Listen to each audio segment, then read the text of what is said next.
अस्सलाम वालेकुम नाज़रीन, लगता है कि ਜਿਹੜਾ ਇਹਦਾ ਬਾਹਰ ਦਾ ਇਲੈਕਸ਼ਨ ਹੈ ਇਹਦੇ 'ਚ ਰਿਕਸ਼ੇ ਵਾਲਿਆਂ ਨੇ,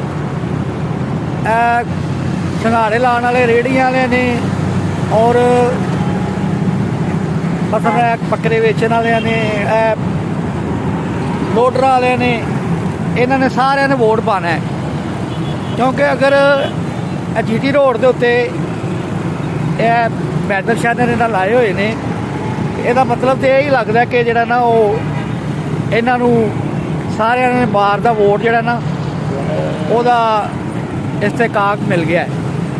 ਅਦਰਵਾਈਜ਼ ਇਹ ਇਲੈਕਸ਼ਨ ਜਿਹੜਾ ਇਹ ਤਾਂ ਹੁੰਦਾ ਉਹਦੇ 'ਚ ਬਾਹਰ ਦੇ ਵਿੱਚ, ਇਹਦਾ ਬਾਹਰ ਦੇ ਵਿੱਚ ਹੀ ਬੈਨਰ ਸ਼ੈਨਰ ਜਾਂ ਵੋਟ ਛੋੜ ਲੱਗਣੇ ਚਾਹੀਦੇ ਨੇ। ਇਹ ਪੂਰੇ GT ਰੋਡ ਦੇ ਉੱਤੇ ਇਹਨਾਂ ਨੇ ਲਗਾਰ ਮਚਾਈ ਹੋਈ ਹੈ ਬੋਰਡ ਵਾਲਿਆਂ ਨੇ। ਇਹਦੀ ਕੋਈ ਸਮਝ ਨਹੀਂ ਆਈ ਕਿ ਇਹ ਕੀ ਚੱਕਰ ਹੈ।